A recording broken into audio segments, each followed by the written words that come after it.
मुझे पूरे प्रदेश की इस समय की वर्तमान परिस्थितियों को मद्देनजर रखते हुए ऐसे महत्वपूर्ण सवाल मैंने किया जिससे न केवल कोई एक पक्ष लक्ष्मी भाई न केवल एक पक्ष बल्कि जितना उत्तर प्रदेश का जनमानस है वो हर एक व्यक्ति उससे प्रभावित है।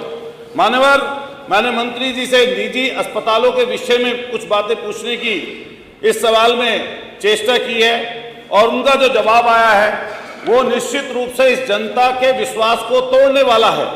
मैं मान्यवर आपके माध्यम से इस प्रदेश में 25 करोड़ की आबादी है, उस आबादी के अनुरूप जहां हमारे सरकारी अस्पतालों में जो सुविधाएं हैं वो नाकाफी हैं। वो इसलिए नाकाफी हैं कि वहां पर डॉक्टर्स नहीं है, नर्सिंग स्टाफ नहीं है, समय से सुविधाएं नहीं मिलती, जांच समय से होती नहीं, दवाइयां मिलती नहीं।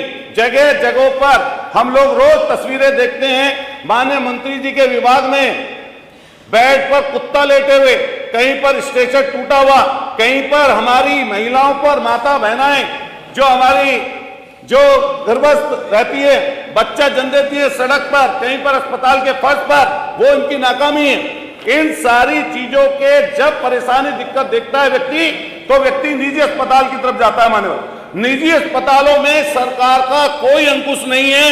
मैंने यही सवाल माननीय मंत्री जी से पूछा कि माननीय मंत्री जी बताएंगे क्या कि निजी अस्पतालों पर क्या उनके बिल पर क्या उनकी जो अनाप शनाप तरीके से अपने मनमाने तरीके से जो वो अस्पताल से दवाइयां देते हैं, बाहर से दवाइयां लाने नहीं देते।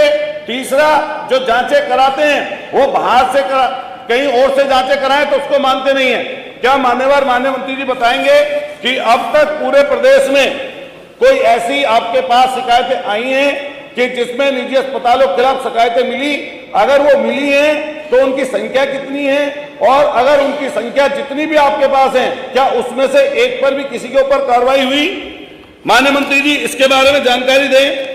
क्या प्रदेश सरकार ये भी बताने का कष्ट करेगी कि हमारे यहाँ 2010 से जो भारत सरकार ने क्लिनिकल इस्टेब्लिशमेंट एक्ट 2010 जो हुआ वो 2016 में हमारे उत्तर प्रदेश में मान्यवर लागू हुआ, 2021 में वो प्रभावी कानून के रूप से हुआ। क्या उसके हिसाब से कोई प्रदेश में क्या उस एक्ट के हिसाब से क्या किसी मरीज को या उसके तबींदार को या परेशान होने वाले व्यक्ति को क्या कोई सुविधा, क्या उसके मानक के हिसाब से कोई निजी अस्पताल कोई काम कर रहा है?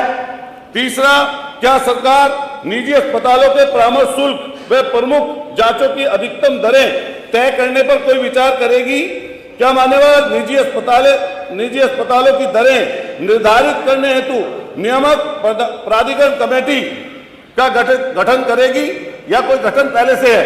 मैं मान्यवर यही चीज पूछना चाहता हूं। मान्यवर ये जरूर बता दें, चलिए धन्यवाद, कि जो इससे संबंधित हैं लोग जो प्रभावित हो रहे हैं उनकी संख्या करोड़ों में है।